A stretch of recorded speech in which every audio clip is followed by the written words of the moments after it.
Think about the last time you immediately recoiled from something.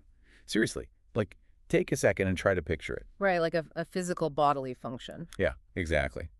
Or maybe it was a really dark, intrusive thought you had late at night, or just an unfamiliar idea that made you physically flinch and go, uh, absolutely not. Where your body just reacts before your brain even catches up. Exactly. You probably didn't even think about it, right? Hmm. A verdict was completely passed before the trial even started. Yeah. So today, our mission on this deep dive is to figure out exactly where that sudden visceral flinch comes from.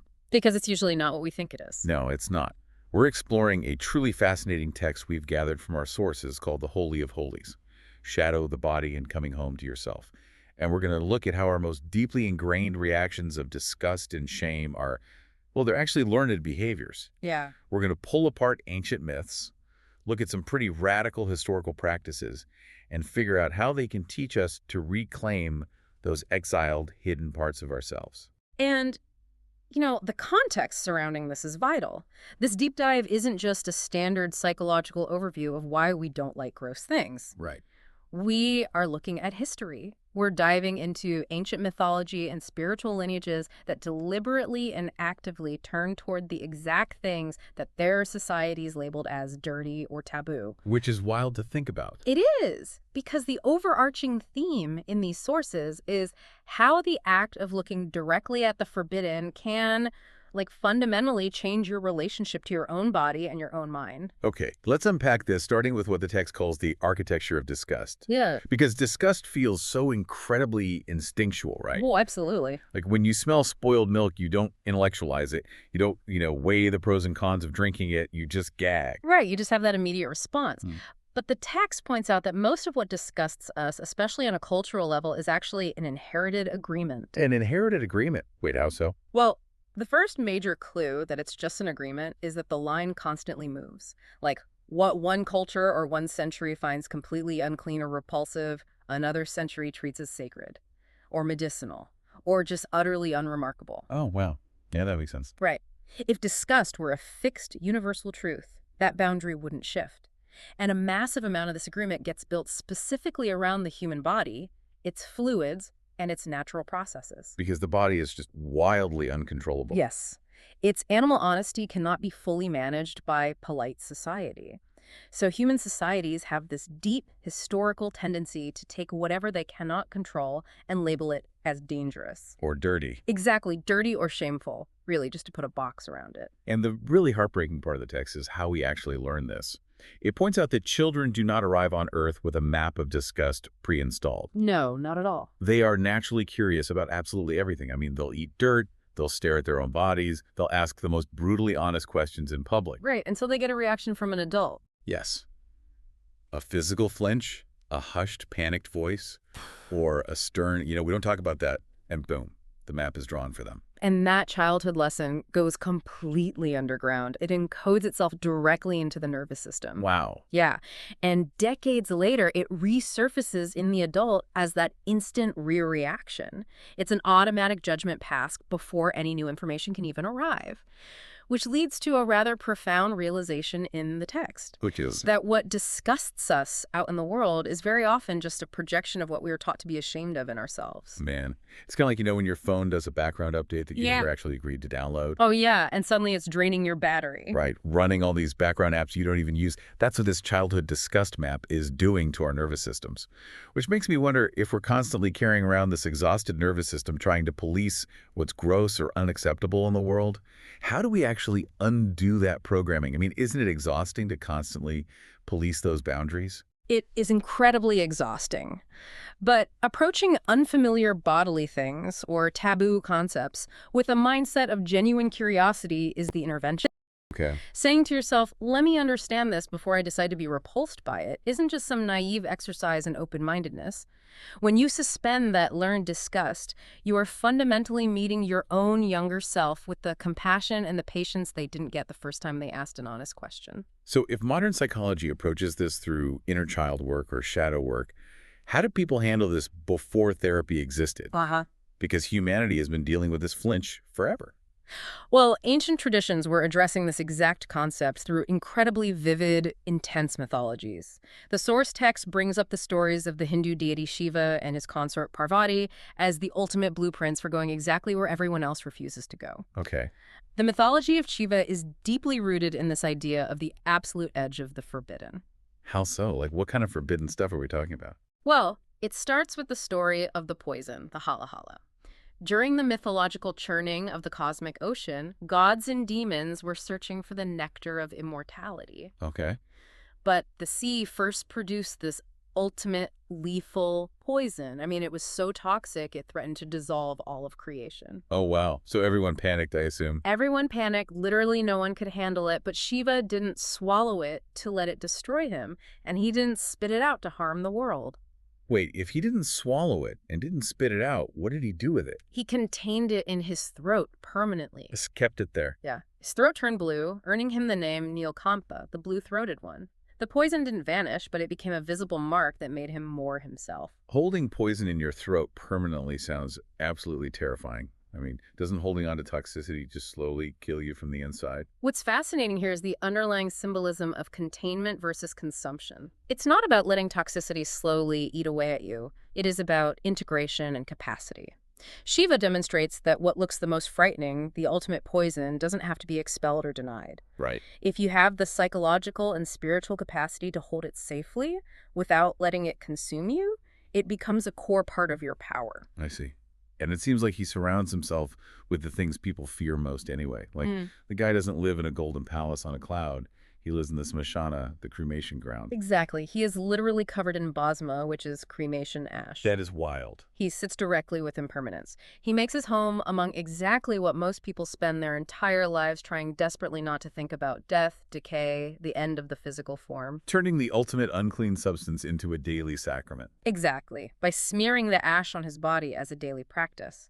And this theme of unifying opposites continues with the image of Ardhanarishvara. The one body. Right, this is Shiva and Parvati as a single body, literally split down the center line. One half male, one half female. And the text makes a really cruel distinction there. It emphasizes that this isn't a picture of two separate beings in a good relationship. It is one single being. Yes, masculine and feminine, fierce and tender as two faces of one exact thing. It's a direct rebuttal to the human tendency to constantly categorize and separate things to feel safe. Right.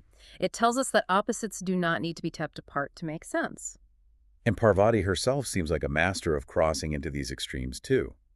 To reach Shiva, the text describes her undergoing tapasya, intense years of fasting and standing in harsh conditions. But it argues this isn't self-punishment. She's proving the body is an offering, a vessel for devotion. And that idea of the vessel ties right into the story of Ganga, the river of heaven. Oh, absolutely. The descent of Ganga is a perfect example. The river of heaven was so unimaginably powerful that hitting the earth directly would have completely shattered the world. So Shiva caught her in his hair. Breaking the fall. Exactly, breaking the fall and releasing the water gently into the world. The underlying logic is beautiful. The sacred isn't dangerous because it's sacred. It is dangerous if it lacks the right vessel to receive it. Force requires a reverent container. Poison, ash, death, overwhelming force, if you have the right relationship to them, that is exactly where the sacred lives. Okay, the mythology is beautiful. But if these ancient stories were basically saying the sacred lives in the scary, untouchable stuff, did anyone actually try doing this in real life? It absolutely did.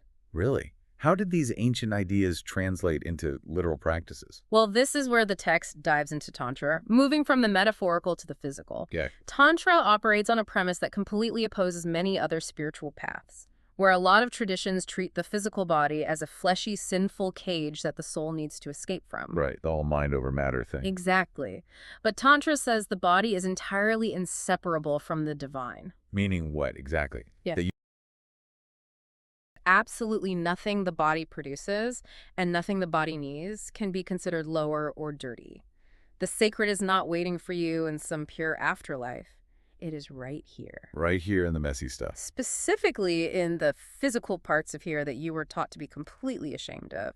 And this brings us to some very specific, historically debated texts. Okay, lay it on me. The 15th century Hatha Yoga Pradipika references a practice called Amaroli, and later texts in the Damar Tantra tradition, like the Shivambu Kalpa, go into intense detail about self-practices involving Shivambu. Wait, Shivambu? What actually is that? The text references it, but what are they literally doing? Well, Shivambu translates to water of Shiva. Oh boy. It refers to the practice of drinking and massaging the skin with one's own urine. Okay, there it is. There's the flinch. I just physically recoiled hearing that. And I'm guessing that's exactly the point. It is exactly the point. It triggers the ultimate cultural disgust. The texts frame the human body as a completely self-sustaining system that recycles and refines its own essence. They considered absolutely nothing in the body to be true waste. It makes me think of the difference between a modern factory and a natural ecosystem. Right. Like, a factory produces a product, but it also creates toxic runoff byproducts that you have to hide or dump somewhere else. Right.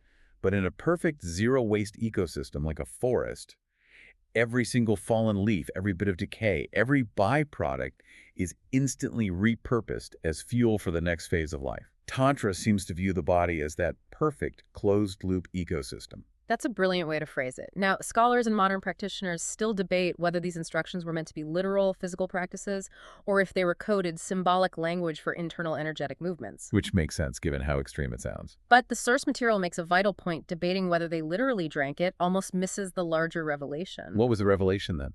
The real technology in these ancient texts wasn't necessarily the substance itself. The technology was the posture. The posture. Yeah.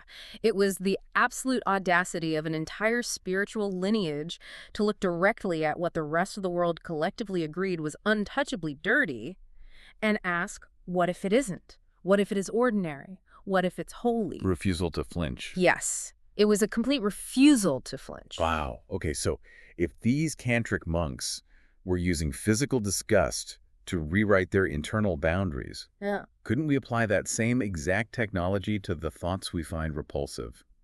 Because we flinch away from our emotional states all the time. We do, and we absolutely can apply it. That's the natural progression of this work. It's not just physical flus we flinch away from, it's also our ugly emotional states. Right. We usually think of heaven and hell as two completely different locations, separated by some uncrossable cosmic line. One is up in the clouds, one is underground. Exactly. But the older, quieter, mystical idea presented here is that heaven and hell are two different relationships to the exact same place. Meaning hell is just a state of mind. Hell is what the present moment feels like when you're at war. It is the physiological and psychological experience of fighting what is, resisting your own body, treating a feeling inside yourself as an enemy. Yeah, in heaven. Heaven is that exact same moment, the exact same body. Once the internal war ends, the ground you are standing on hasn't changed.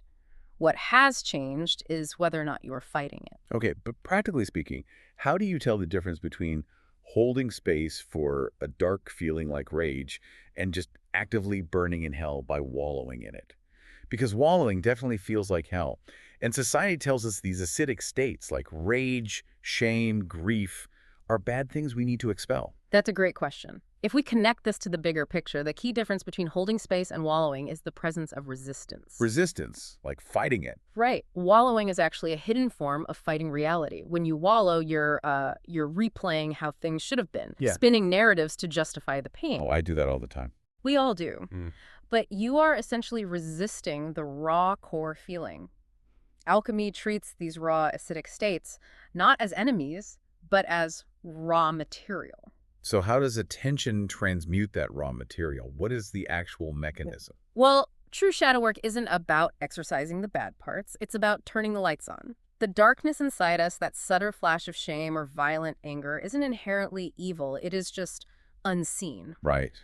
When you apply genuine, non-judgmental attention to a feeling, you down-regulate your nervous system. Yeah. You signal to your brain that this emotion is not a threat to your survival. And then it changes. The moment that genuine attention arrives, the darkness doesn't magically vanish. It just stops being a terrifying stranger and becomes another room in your house. It stops burning you and becomes workable. And the text points out that darkness actually has a huge biological utility. Yeah. I mean, we're terrified of the dark, but night is not broken daytime. No, not at all. Night is when seeds germinate underground.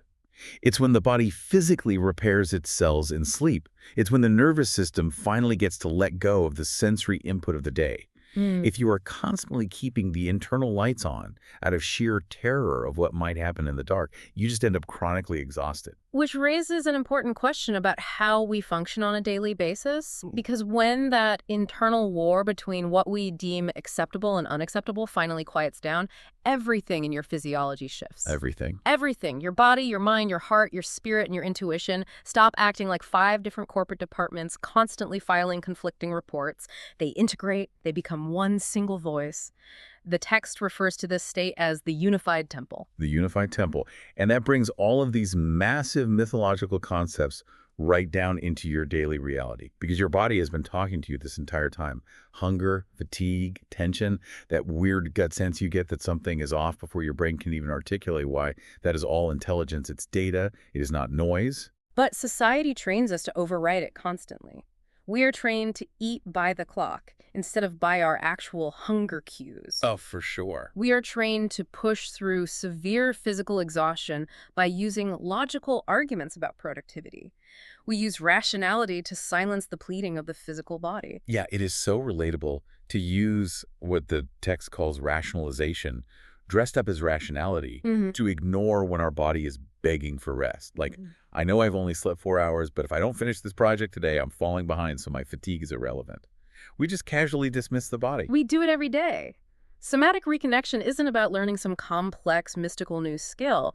It is simply remembering how to listen to the biological intelligence that is already there. So what does this all mean for you? How do we actually end this internal war without having to move to a cremation ground? Well, it really comes down to self-love as a radical act of reclamation. Underneath almost every adult who says, "Ugh, that's disgusting," or "I shouldn't feel this way," is a child who is told to hide a part of themselves. Loving those exiled, too earthy, or too much parts of the inner child back into existence is the ultimate goal. Reclaiming what got banished by the hushed voice of society. Welcoming home those exiled parts.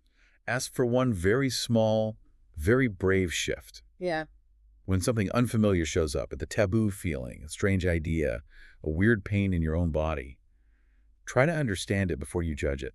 Just stay in the room a little longer than your first flinch. That is the core practice. When you stay past the flinch, when you let your nervous system realize you aren't in danger, what is waiting underneath the fear is almost never the monster you were promised. So if there's one core thread to pull from all these ancient myths, the radical physical practices of Tantra and the alchemy of shadow work, it's that the alchemy action is just a doorway. Absolutely. The things we fear the most usually aren't monsters at all. They're just parts of ourselves that were never given a fair chance to be known. You know, to leave you with a final thought to mull over, Please do. the text mentions that children ask honest questions about their bodies until a hushed voice shuts them down.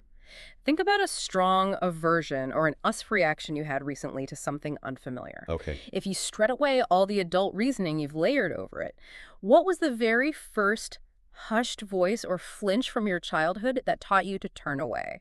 And what happens if, just for today, you decide to turn back around and actually look at it? What a profound question to end on. Thank you so much for joining us on this deep dive. We'll catch you next time. Take care.